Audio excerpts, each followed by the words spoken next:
The night my life collapsed started with $10, a silent hallway, a weak body, a small bag pressed tightly against my chest, and a moment that forever changed the way I understood the word family. My name is Brooke Jensen, and I was 19 years old when I stood in that doorway, sick, trembling, barely able to stay upright, clutching a worn-out bag that held everything I owned and everything I was about to lose in a single suffocating moment. My father did not hesitate, did not soften his voice, and did not look at me the way a father should look at his daughter in a moment like that. He threw the money straight into my chest and said, "Take it and get out. Don't come back." The bill hit me before it fell to the floor while my hands shook so badly that I could not bend down to pick it up, and something inside my chest went quiet in a way I did not yet know how to name. My mother stood behind him close enough to hear my breathing, but far enough that she never reached out to touch my shoulder. Her voice was low, steady, and final. "You have been nothing but a burden to this family." I did not argue because the air felt too heavy, my lungs felt too weak, and my body understood faster than my mind that I was no longer welcome, no longer protected, and no longer considered a daughter inside that house. The door closed in front of me, and the lock turned slowly, leaving a sound that stayed in my head far longer than the pain burning in my chest. I stood there longer than necessary, tightening my grip on the bag strap, whispering a promise so small it almost disappeared before it even left my lips, a promise meant for no one to hear. 5 years later, I came back to witness their collapse, when their apologies had already come far too late. Before I continue my story, tell me what time you are watching this and which city you are in, so I can see how far my story has traveled and understand who it is reaching out there. Before my body started to weaken, my world lived inside broken machines. I spent most nights sitting on the bedroom floor with a screwdriver in my hand, pulling apart old computers that people had thrown away, studying every loose wire and cracked board until I began to understand how each piece of silent metal could come back to life under careful fingers. I did not have money for proper tools, so I used bent kitchen knives to pry open cases and wrapped electrical tape around parts that should have been replaced because I wanted to understand how machines thought long before I believed anyone would care what I thought. I taught myself programming through free online manuals that loaded slowly on our unstable internet, reading lines of code until my eyes burned, writing small programs, deleting them, rewriting them, learning from every failure without telling anyone in the house what I was building because no one ever asked where my time went when I disappeared after dinner. My father Thomas laughed the first time he saw a circuit board on the kitchen table and said it looked like a waste of time for something that would never feed a family, while my mother Karen barely looked up from folding laundry before saying that technology was not a serious path for a girl who should be thinking about practical work. My sister Brittany never had to explain what she wanted because her interests were treated as important without question, while mine were brushed aside as childish distractions that would pass if ignored long enough. My mother once stood in the doorway of my room and told me that girls like me did not belong in technology.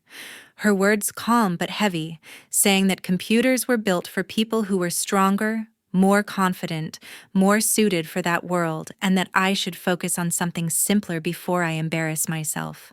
I stopped talking about it after that, but I never stopped learning, saving small programs onto an old, cracked USB drive that I had found in a drawer, treating it like a secret archive of every idea I was too afraid to share, hiding it in the back of a wooden cabinet under textbooks and forgotten notebooks, so no one would accidentally discover it and throw it away. I worked quietly, repairing neighbors' abandoned machines without charging money, just to feel the satisfaction of a screen lighting up again, feeling my heart steady every time a device responded to something I had written, because those moments were the only times I felt fully awake inside a house that had no space for the version of me that loved invisible systems. By the time my hands started to shake from exhaustion, most nights I already knew that machines understood me in a way people in my own home never tried to.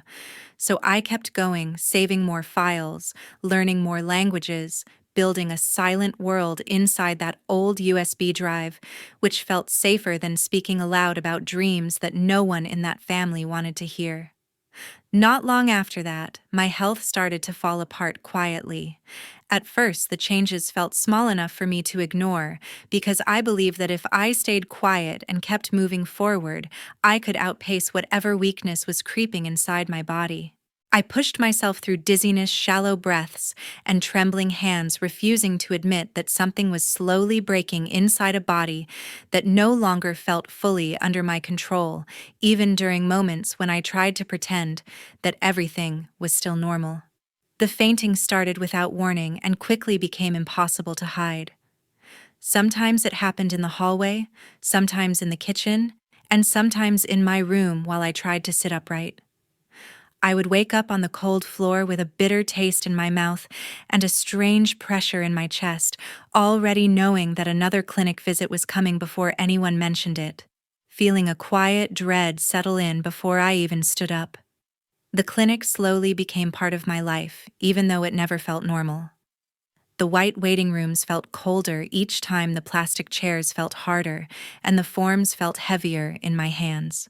I struggled to answer questions honestly because I could already sense that every visit meant another bill. My family did not want to face another silent conversation forming behind closed doors.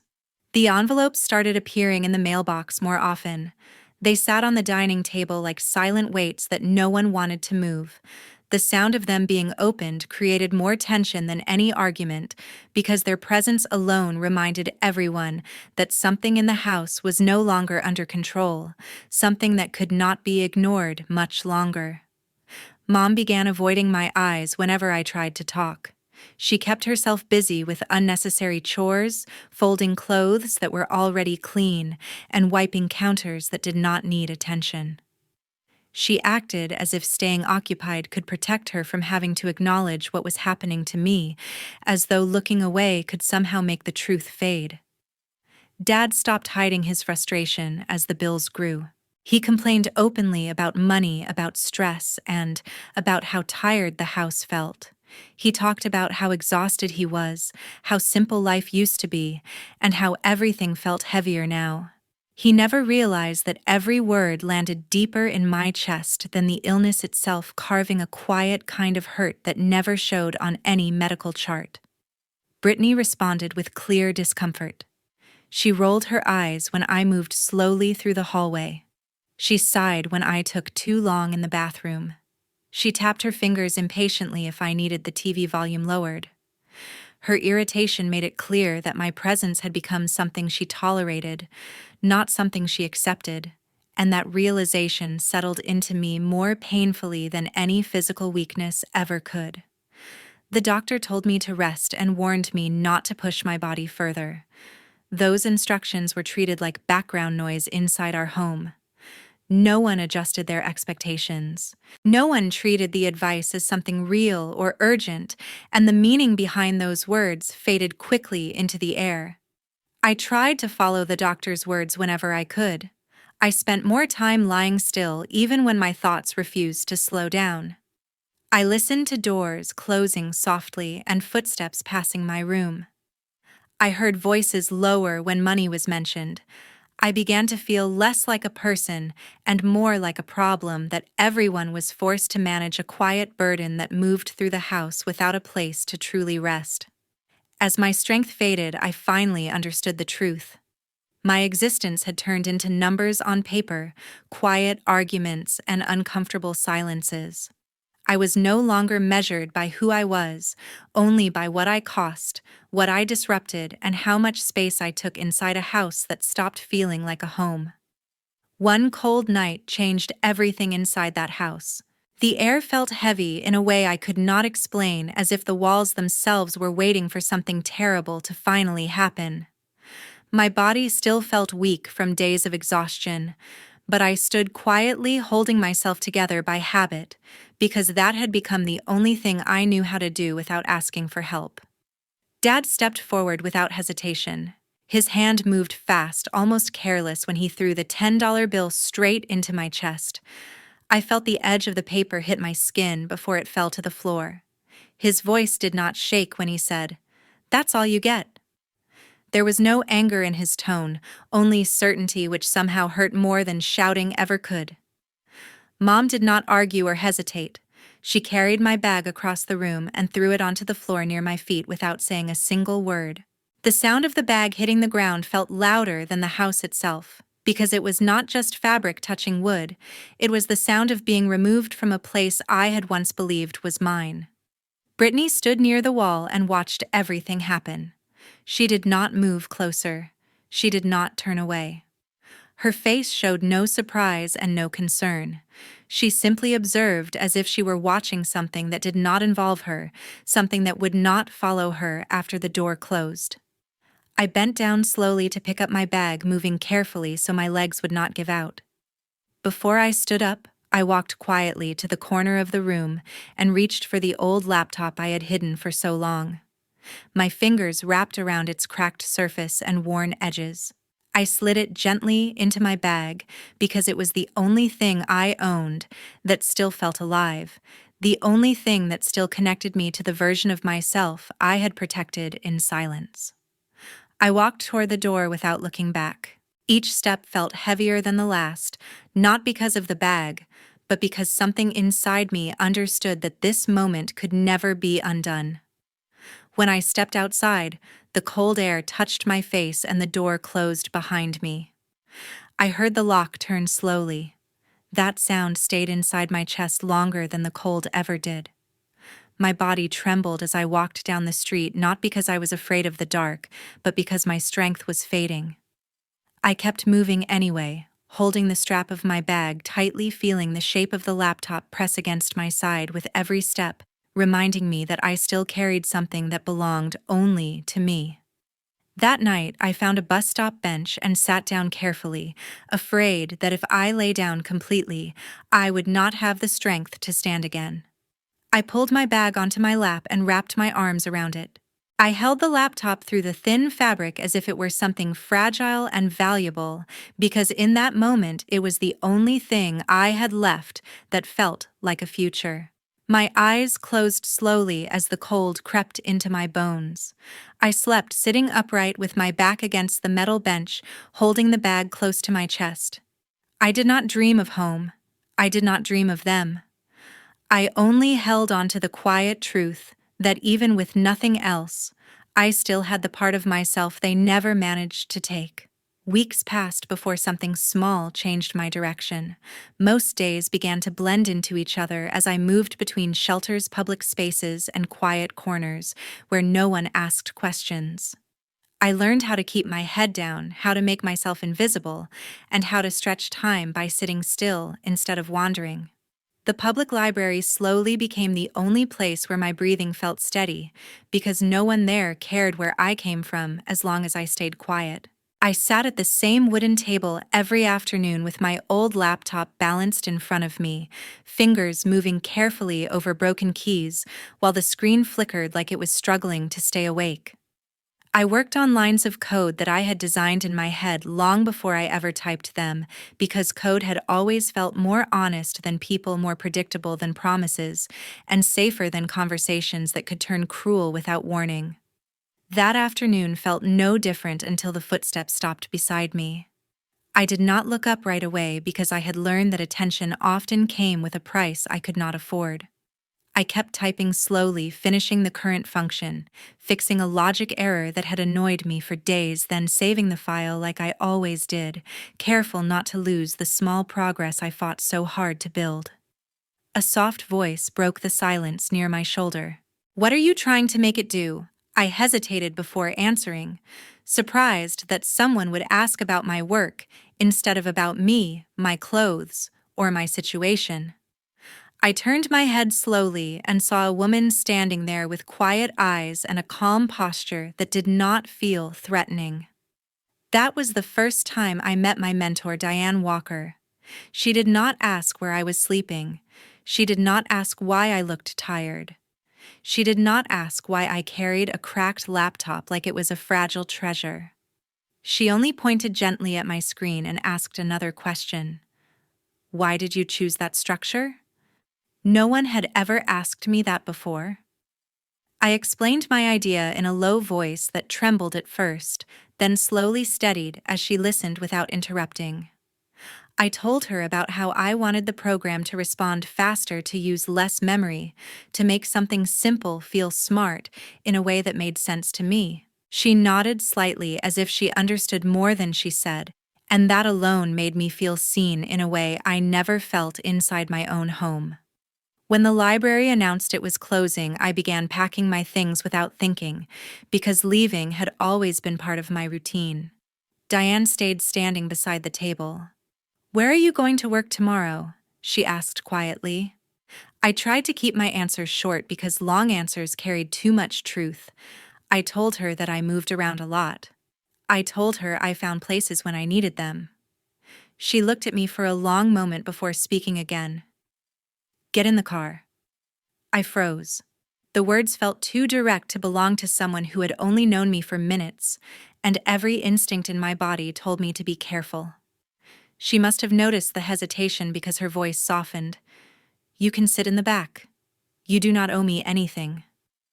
The ride was silent except for the sound of tires on dark streets. I kept my bag tight against my side fingers, resting over the old laptop, prepared to run if the situation turned wrong. It never did.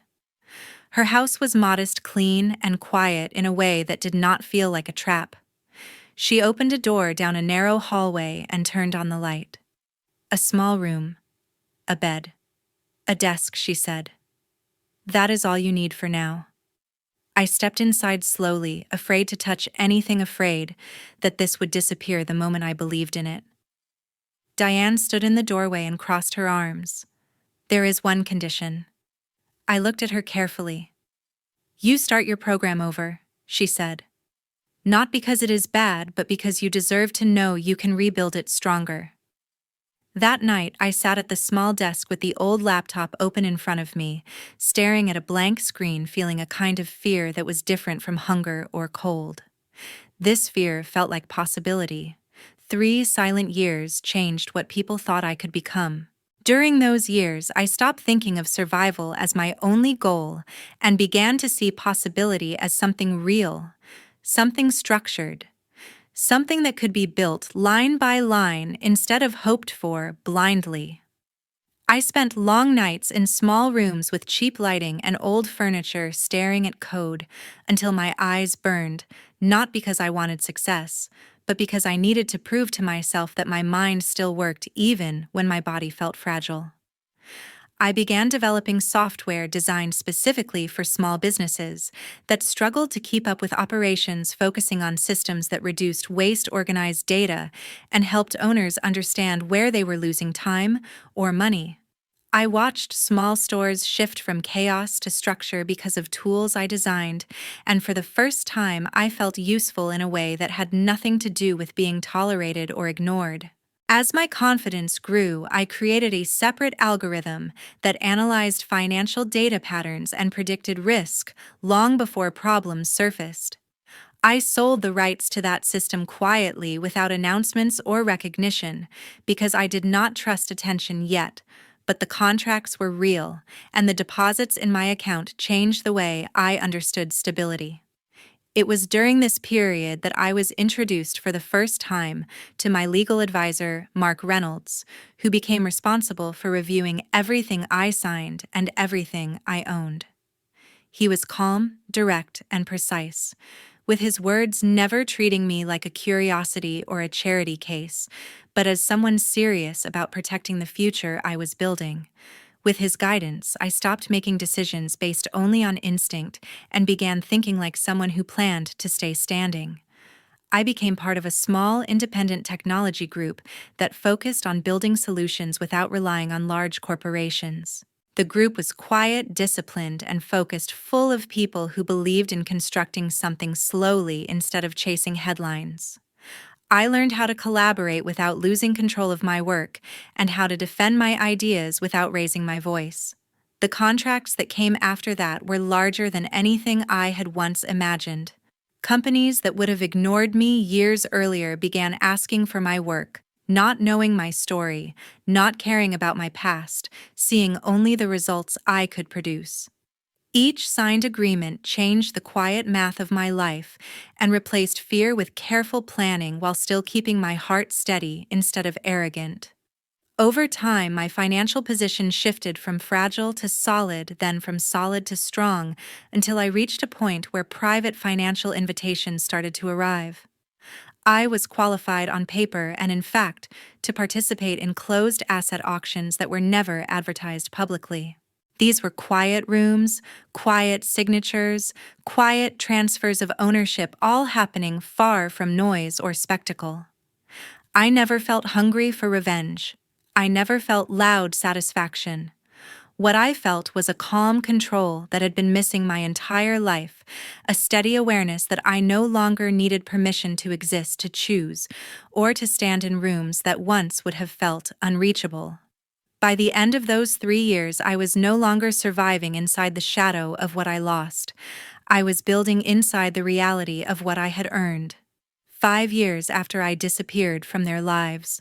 Time had moved in strange directions for all of us, yet I did not learn about their downfall through rumors or emotional messages, but through cold systems and quiet data that showed no sympathy. Brittany had been living far beyond what she could earn, chasing a lifestyle that looked impressive from a distance, while hiding the cracks behind borrowed money, careless signatures, and false promises that grew heavier each month. Her spending became less controlled as time passed, and she treated credit as if it were endless, assuming there would always be another solution waiting before the consequences caught up to her. Mom and Dad never understood how deep it went, because Brittany learned how to speak in soft reassurances and confident explanations that made everything sound temporary. She prepared documents for them and explained them in ways that sounded simple enough to trust, even though the words carried consequences they could not recognize without help. At some point, they signed papers connected to debt, without fully understanding what they were agreeing to, believing they were only helping Brittany fix something small, when in reality they were tying their own stability to a growing financial disaster they could not see clearly. When creditors started asking real questions, Brittany stopped answering her phone. Her behavior shifted quietly at first, then turned into long absences and locked doors inside the same house she had once controlled. The day finally came when she left without telling anyone where she was going, taking what she could carry, disappearing before Mom and Dad could understand that she was not coming back to face what she had created. The silence she left behind was not peaceful. It was filled with letters, warnings, and official notices that arrived in thick envelopes marked with urgent language that Mom and Dad struggled to understand. Banks began freezing accounts and blocking credit cards one by one, leaving them unable to access money they believed they still controlled. Assets that once made them feel safe became liabilities overnight. The house that had once felt permanent shifted into something fragile that could be taken away at any moment. The legal process moved faster than they expected. Court filings were delivered without emotion, and legal language turned their confusion into formal reality. The house was placed into a forced sale process, its address appearing in systems that recorded properties moving toward seizure. What once felt like their strongest possession was reduced to an entry on a list that grew longer every day. I never saw this collapse through emotional stories or secondhand gossip. I saw it through secured databases, auction previews, encrypted notifications, and quiet alerts sent through systems meant for investors, lawyers, and qualified buyers. One evening, while reviewing a list of properties flagged for restricted bidding, I recognized the address before the street name fully loaded on my screen. The structure appeared as a simple digital profile with no reference to memories or history, only square footage, legal status, and auction classification. I stared at the information in silence, not because I felt satisfaction, but because I felt the distance between who I used to be and who I had become. That house was no longer a home in my mind. It was now an asset moving through a system that treated it without emotion, the same way my own existence had once been treated without care. My hands did not shake as I studied the details, yet my thoughts slowed as I understood the strange symmetry of the moment. Mom and Dad were still living inside a space that had already been marked for removal from their control. They were probably unaware of how close the final step had become, still believing that talking to the right person might fix something that had already passed the point of negotiation. Brittany was nowhere to be found. The silence she had left behind had become structural damage, legal action, and irreversible timelines. I saved the listing quietly. I did not tell anyone. I did not react outwardly. I simply let the screen stay open for a few seconds longer before closing it, fully aware that the next time that address appeared in my life, it would not be as the girl who was thrown out with nothing but as someone who finally had the power to choose what happened next. The papers felt colder than the night I was pushed outside. I sat at the long conference table with my hands resting calmly on the folder, fully aware of the weight of the moment without allowing my expression to reveal anything.